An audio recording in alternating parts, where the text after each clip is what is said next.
Good afternoon, sir.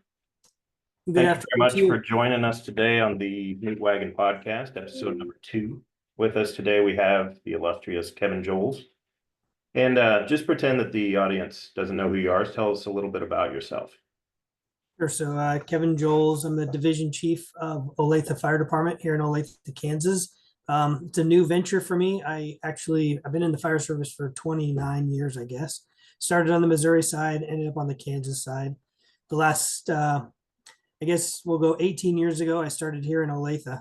And then I was here for about 11 years. And then I went to Lawrence, Douglas County Fire Medical as division chief of EMS for about nearly 7 years. And I just recently came back to Olathe as their new division chief of EMS. They'd never had that position in the past. So they decided to take a chance and see where things go. But I'm excited to be back in Johnson County.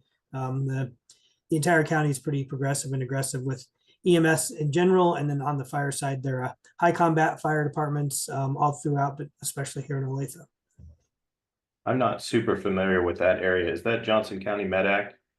Yeah, Johnson County Med Act is the ambulance service for the county. Okay. And is that attached to your fire department or is that a separate entity? It's a separate entity. It's a county driven or county program or county agency, and then supplemented by 8 departments within the county. Wow. So does your department, did they do any transport or is that?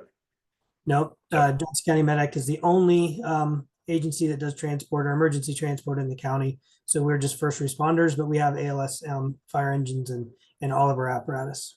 That's incredible. That's awesome. I really like that picture behind you, the heart. Yeah, it's I got it a couple different ways. I got it on metal and then I got it on canvas. So I don't even know where I got it, but it's pretty cool. That is very neat looking. Thank you. So you started out on the Missouri side, you said. Is there anything different between the way Missouri does things and Kansas? Anything major? Or no? That's a loaded question since I'm a Jayhawk. Lately, I don't really have a leg to stand on with the football in the football realm of things. No. I don't know that there is that's anything that's wildly different. I think maybe on the education side within the boards of EMS, I think they're different. I think it's a little more difficult sometimes here to get some things moved through the boards, but there's a lot of, I will tell you on the mobile integrated health side, and I know that sometimes this isn't the sexiest topic, but mobile integrated health is really making strides. And as much as it pains me to give Missouri credit for anything, being such a Jayhawk, Missouri is really doing good things with mobile integrated health.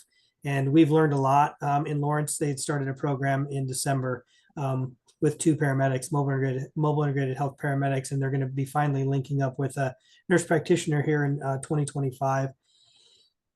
But Missouri has been doing some really, really good things with the mobile integrated health programs for years. And the Kansas side, where Olathe has been doing really, really well.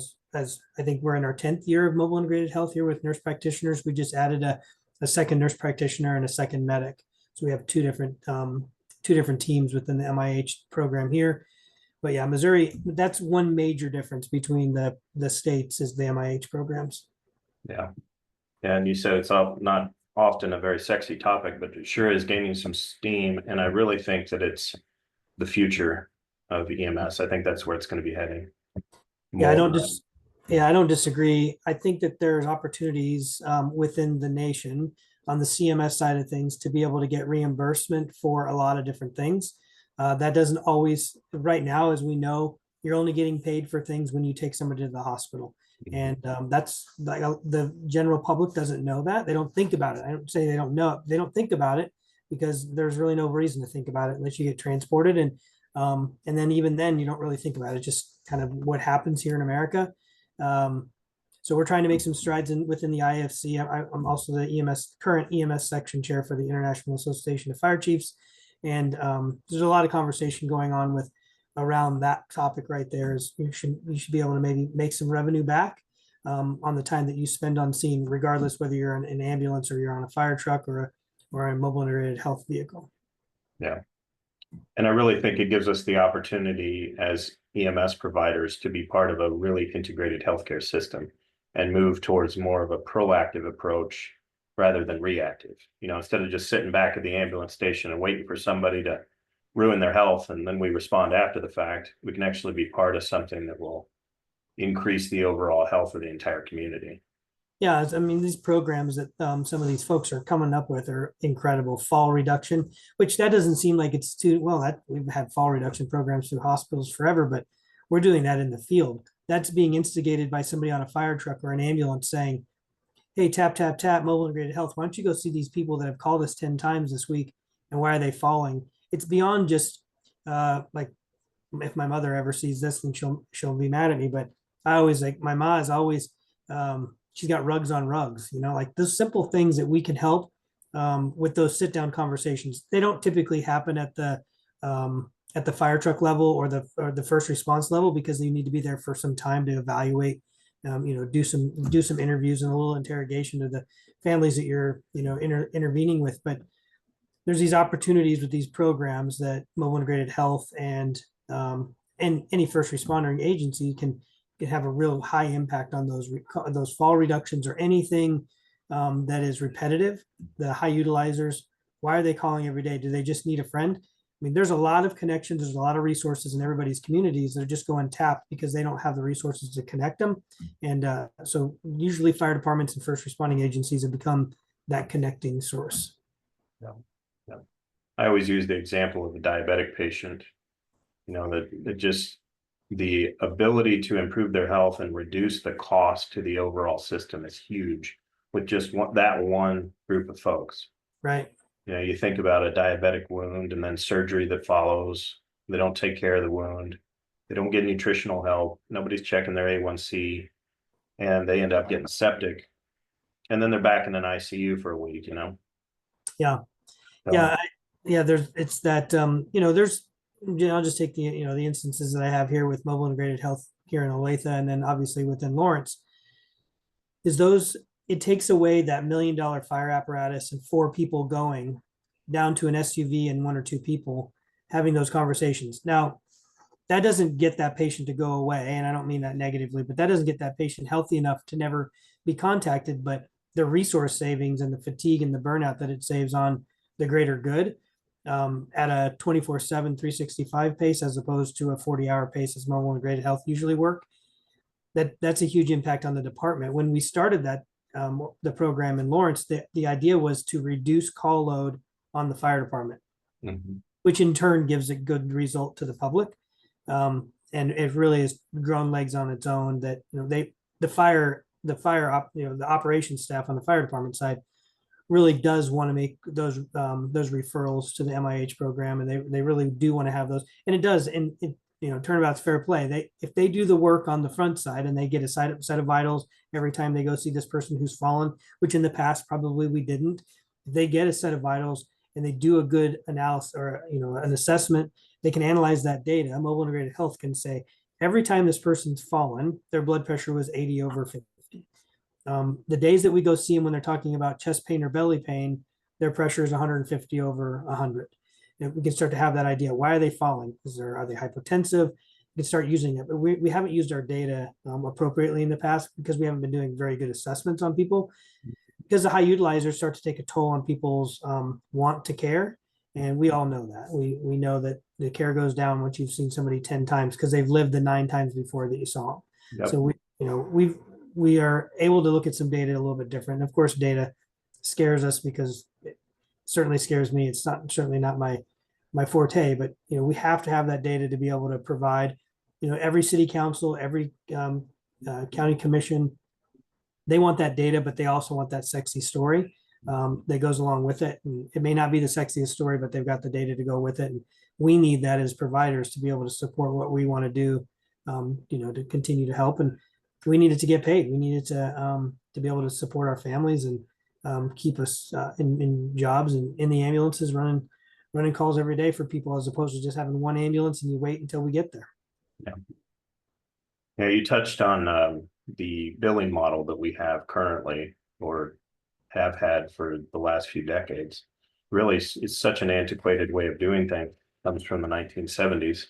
And I was surprised when I first got into this role and had my fingers in the billing side that we're still listed in the federal procurement system as suppliers. So just like a wheelchair salesman, oxygen sales, somebody who sells needles, catheters, we only get paid if our wheels are turning.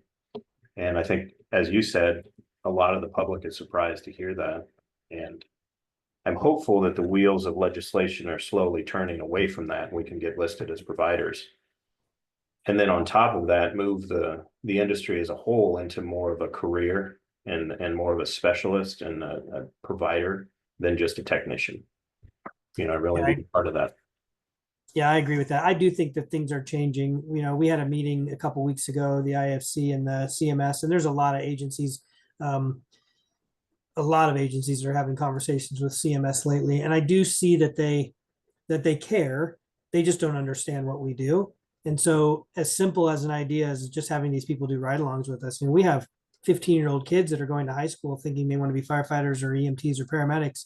They're doing ride-alongs with us. Why can't we offer that to some of these folks who are helping pay the bills? And so we've offered some of those, and I think that's going to help.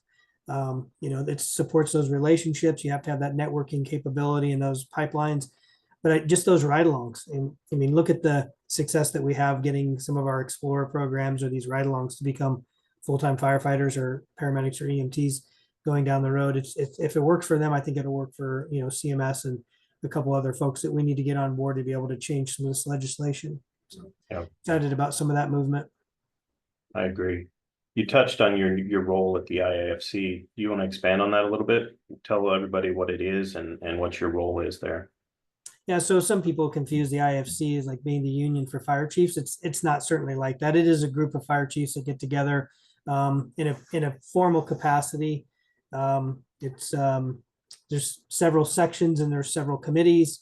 It's governed by a board, and we take a lot of legislative issues, and we have a lot of advocacy work that goes along with that. But specifically in our section, we're dealing with EMS. So that means that it's something that's it's EMS is still fairly a new career. Historically, it's certainly newer than just fire department.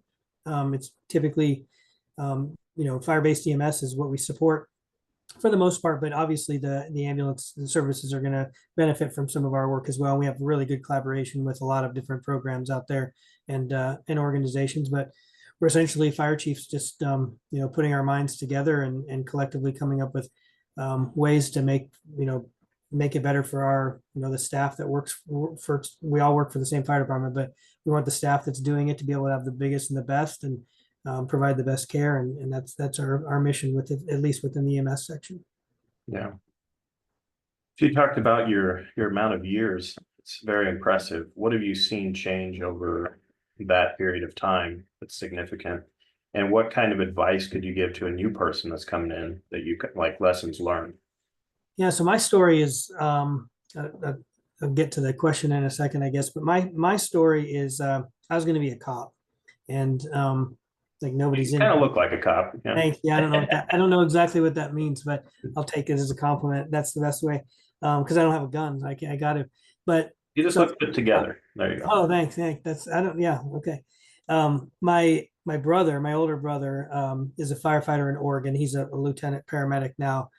And he was a firefighter for 4 years longer than I was. So when I was going to school to be a cop, he had come to Kansas City area. There's MAST ambulance. I'm sure you know what MAST is, but Metropolitan Ambulance Service Trust was the ambulance service for Kansas City, Kansas, and Kansas City, Missouri, 20 years ago. And so he came to do his paramedic clinicals there, do all of his ride time. And when he was there, he signed me up to be a volunteer firefighter in outside of Lee Summit, Missouri. So I got signed up, and I didn't know it. He dropped me off and pretty much said, "You're a volunteer firefighter now." And I said, "Well, this is a Tuesday in October of 1996." And I would go every Tuesday night for 4 months. And I thought, this is really great. But nobody talked to me. And it was like, this is a great deal. This is really cool. But nobody, I don't seem to be liked here. I don't know that this is for me. But, back in the day, and I guess it still happens, but when we were younger and we'd stay up all night playing video games, I made a comment about something. They said something about my brother. I said I got signed up. I didn't really know what I was doing. They said, "Well, your brother said that if he if we didn't take care of you, I'll keep it as PG as I can. But if we didn't take care of you, he was going to come back and pay us a visit, and we just didn't like that. And I thought, well, screw him. That's not my opinion. That's not my opinion. So those guys and gals became my quick friends. Stood up for me in my wedding and all that stuff. But over time, being in the volunteer side of things, a lot of people shun away from the volunteerism. For whatever reason, it doesn't pay me. I've got to do, I need money to be able to live. I can't have time for that. If I wasn't a volunteer, I probably wouldn't have the same outlook I have on the fire service as a whole. There's not a lot of volunteer agencies in this immediate area, but where I just came from, there's volunteer. That's what supplemented our fire department in Douglas County was the first responding agencies in the county. And they had 5 or 6 departments that did that. And they took great pride in that. And I always take great pride in the volunteerism side of it because it taught me you don't have to get paid to do really good work. There's been a couple of things I've seen recently that talks about volunteers say that they can do a full-time person's job and they're like as a hobby, whatever that saying is. There's a t-shirt out there like that. Yep. Yeah. I think it's so funny. I mean, it's just a great shirt. What can people do, man? There's so many ways to get into the fire service now. My daughter's high school here in Olathe has a public safety program. So you can come out, with firefighter 1 and 2 and all these things ready to go. Maybe even ready to test if you're old enough for EMT. I'm not sure if I'm accurate there or not, but she has no interest in this. Neither does my son, unfortunately, but maybe there's time with, but those programs, taking advantage of those programs is huge. The sooner you can have all that stuff, the sooner you can get a full-time job. I don't necessarily know that I support really, really, really young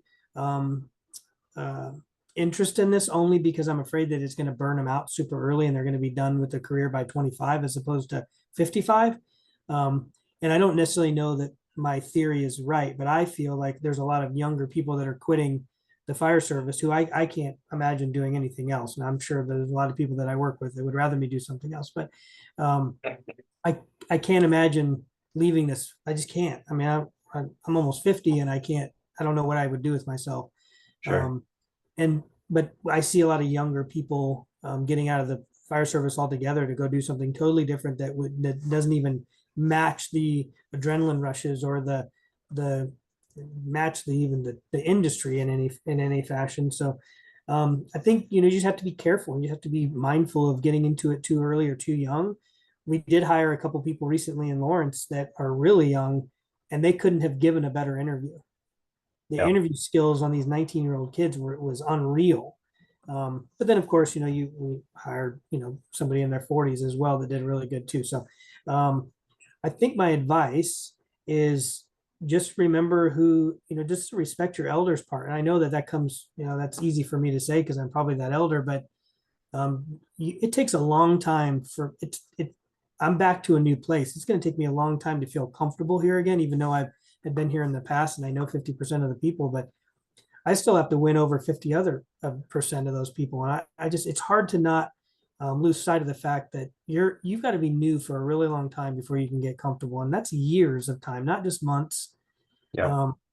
I do think that the fire service has changed. I hope for the good, but it's become a little softer, a little bit more welcoming. Fire chief's doors are open and that's good. But in the past, I could never imagine just walking into the fire chief's office and having a conversation with them. But I do appreciate that people feel comfortable to do that now. But I just hope that people really take to heart to just stay in your lane. You don't need to promote in 3 minutes. We'll have people say that they want to be a captain in a couple of years in the interview process. I just think that's funny because it should take a long time to get promoted and enjoy it, because every step within the fire service, even if it's on an ambulance, there's a reason that they have those levels. Mm-hmm. Everybody needs. You don't ever have to be promoted, and you'll still have a very successful career. If you don't want to, or you just can't get to the location you want to be in the roster, you can still have a really fruitful career, and the people around you can benefit from your positive attitude. And so I guess just don't rush your career. It's but take the steps to. I've never been a very good person with work-life balance, and I work just way too much. And that'd be something if I could push that onto somebody.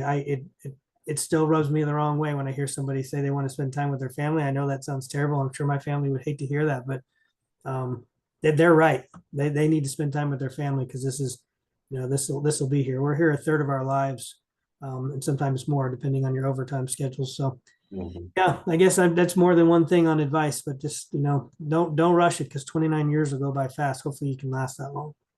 Yeah, you really bring up a lot of good points. Does your department have a minimum number of years before you can test for captain? I'd imagine that I do believe that they do. I'm new, man. Yeah. I don't know all the policies yet. I know one of the places that I work has a 5-year minimum before you can even think about it. So yeah, and I think it's to your point, there's certain things that you just have to learn and you can't, the only way to get there is through time and experience. You yeah, bring up some other points. The late great Randy Beaver, who was one of my mentors when I was a brand new green paramedic, gave me a piece of advice when I was doing my clinicals. The old Heartland Hospital up in St. Joe. He pulled me over and he said, "Don't ever burn your bridges with anybody." He said, "The world of EMS is so small." And he said, "Do not underestimate the power of networking and learn from everybody that you can." He gave me so many tips during my clinicals that, kept me sane for one, and actually allowed me to get through it fairly quickly. And he also brought up one thing that you mentioned is make sure that you take time for yourself. And speaking of burnout, one of my big passions is peer support and CIT and really just mental health overall. Do you guys have any kind of a program that addresses that proactively that you can talk yeah. about? Yeah, so both organizations that I've been recently affiliated with, and then here they have really good, robust peer support programs. I support that as well. We are so far behind in the fire service specifically, and I would imagine I guess I should just lump EMS in there as well because it's no different when it comes to that. We are so far behind the police agencies on peer support that it's embarrassing. Like we're decades behind them, 20, 30 years behind them. And what they've done for their officers. But yeah, we've got an app here. Those apps that you can take quizzes and do all the things. But as long as you can get a hold of somebody, whether they're trained or not, is the most important thing you can do. And so we do push that. And if I look up above here, I've got a monitor in my room here, my office that cycles through announcements and the weather and calls that are going on. And one will come up here in a minute and it'll have the Cortico app from Lexipol.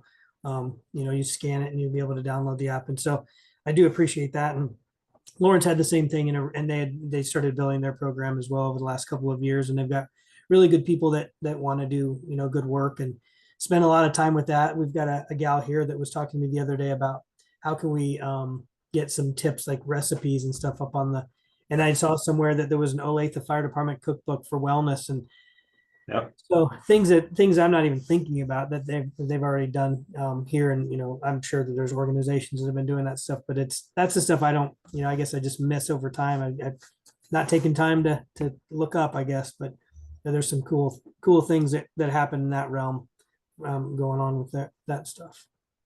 Yeah, the first responder provider app and that Cortico app that you mentioned are just so awesome. And I really wish that we had it when we were early in our careers, but I'm really excited that it's here now.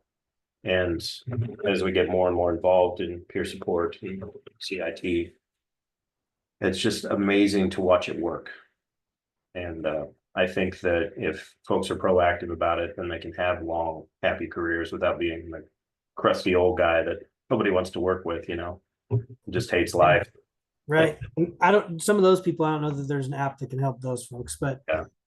It's amazing to me that some people can be like that and last in a career like this where you spend time with people. But I've known guys to walk laps in the bay for nearly 24 hours. So it's not, you talked about networking. We did some things a little bit different. Before I left here, we had this conference, and we're hosting a 3-day conference here in Olathe that happens annually. And the networking part of it, getting speakers is tough. For 3 days worth of speakers, it's tough. But I had shown a couple videos within some things earlier in the day, and I did a presentation. Just some things like that happened, and um, I kind of felt like in the room that some people didn't know who these people were in these videos, and because that's just my world, and I'm fortunate enough to know some people, throughout the nation. But then the next couple of speakers spoke about those people that talked in these videos, and so you could kind of see the light go on, kind of like, hey, that guy was in that video and that name.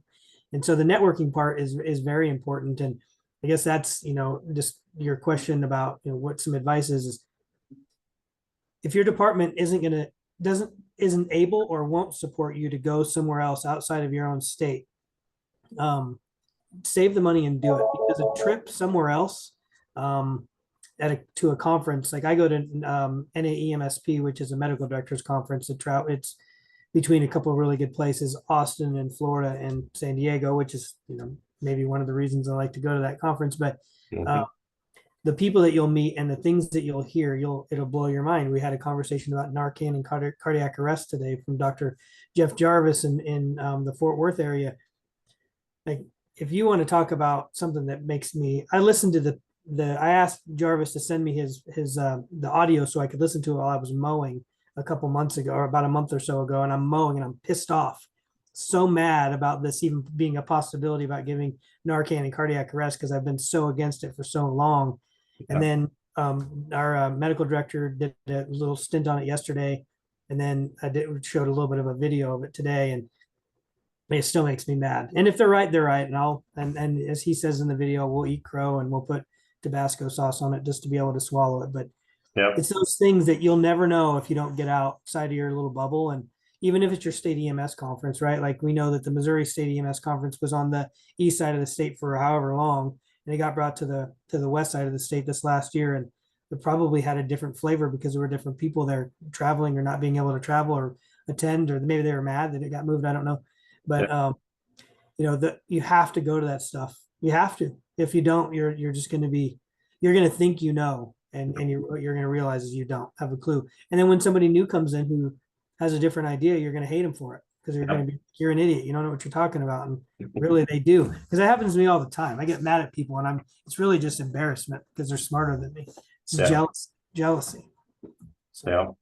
I just side note here, anytime that you need to hop off, let me know, because I don't want to be respectful of your time. But I'm good. you mentioned cardiac arrest. I know that you're somewhat involved in the advanced cardiac resuscitation.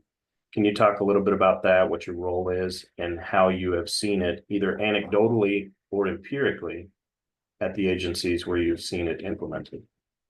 Yeah, so about let's see, it's been about 6 years ago. So when I went to Lawrence in November of 2017, um, I needed to get to know my medical director. So we traveled to that particular conference I just spoke of, NAEMSP.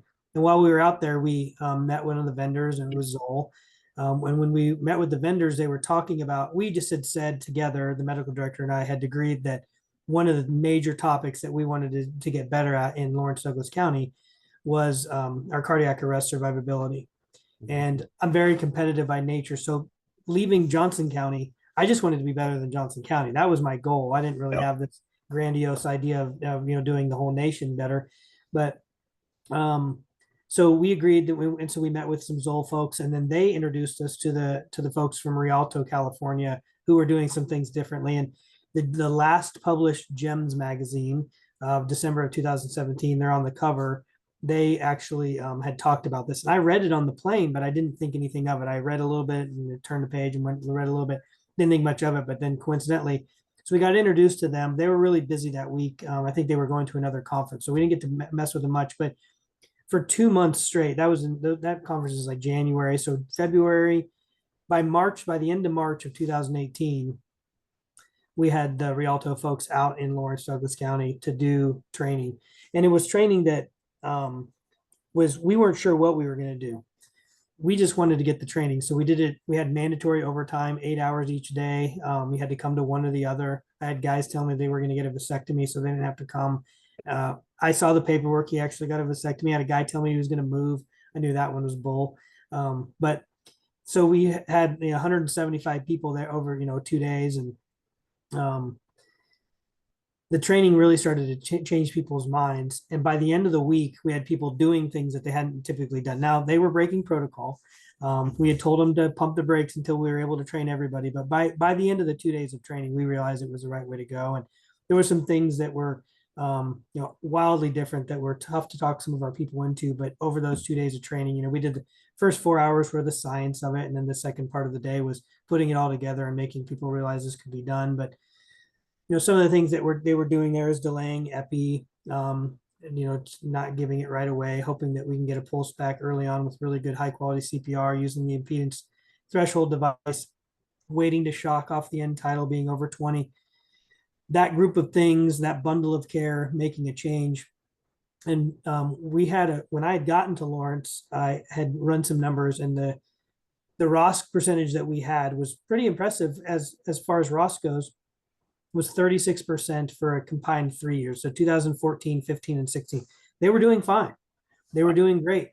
When I got there, we used the auto pulse. I would watch them funnel around with the auto pulse for a little while, and nobody would be doing CPR. And so we had some losses. And so we knew we needed to make some changes. So pretty quickly we made these changes.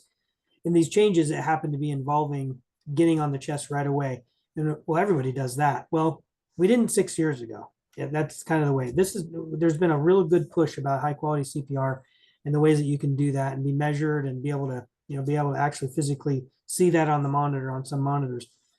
But as we've grown this program throughout the nation, I think there's probably been 65 or 70 places that we've done this program, your agency being one of them. And the changes that we saw within that 9 months for the remainder of that year, we went from 36% ROSC.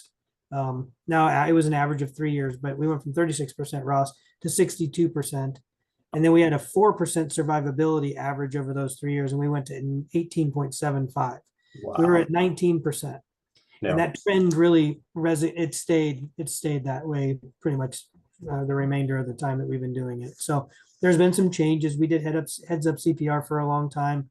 I still believe that heads up CPR is can have its worth. Yeah. Right now the studies are showing differently, but the studies are using a piston driven device as opposed to circumferential squeeze. And so I think there's something to that, because I think the blood movement is better with the circumferential squeeze. So I'm certainly not that smart, but somebody will do that study someday. So we had some good success with that program, and we continue to do that. And we're training over all over the place. I think they were just in Kootenai County, Washington this last week. And the Kootenai County Fire Chief was just here with me this week. Here is one of my buddies, Chris Way.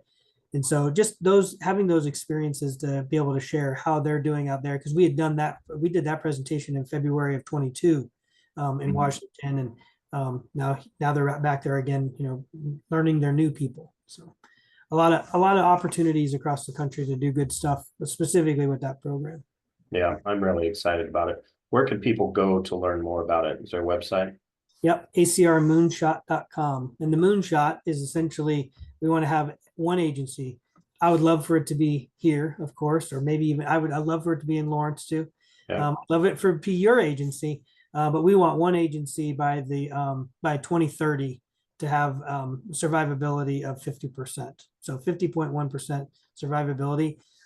Richland, Washington had survivability of 25% in 2022, I think. So they were halfway there, but that's, Joe Powell, we call him the godfather of ACR, that he sends out a little reminder every, few months to us. Just want to let you guys know that it's however many days, certain thousands of days until that our moonshot is passed. Awesome. So yeah. There's a lot of good information on there. I don't know that our agency is listed on there yet, though. I need to find out who's responsible for that website. No, we talked about that. You said that, and I said I was going to get it taken care of. I'll send the doc a message right now. Yeah. So tell us a little bit about your department as far as what you got going on right now. Is there any initiatives in hiring? If I was a new person that was looking for a job in Olathe, what could you tell me about your department? So the one thing that the difference between some departments that are hiring locally and this department here is we don't have ambulances, which is inviting to some people, right? I do believe in fire-based EMS, and we were able to deliver that. We do have aggressive people who want to be able to save somebody regardless whether they're going to be transported or not. And so we go to work right off the fire truck. We've got auto pulses and cardiac monitors on all of our full complement of ALS drugs. So they are very involved in EMS here. The county has a collaborative EMS training program, Skills and Sims. So quarterly, 4 times a year, we train 900 providers within the county the same way. And that's broken up between Johnson County Med Act and then each individual department. And so over I think over 9 days, we train all of our people here in Olathe, and they get their hours for it. So the training program is robust, and it's well worth it. And we mimic that program in Lawrence as well. So the department is hiring. Coincidentally, we're hiring, looking like we're going to be hiring in February. The process is open. So the application process is open. I think it'll end in February. I don't know how many people we're hiring, but it'll probably be a fairly substantial class because we're opening a new station in probably 26 or 27. So they want to get some people on board so that it's not going to be brand new folks going to a brand new station. So we've got some renovations going on right now at one of our stations. We're going to rebuild a couple new stations to replace some older stations that need some renovation. So we've got 9. It'll be 9 stations with the addition of the new one. Right now we've got 8.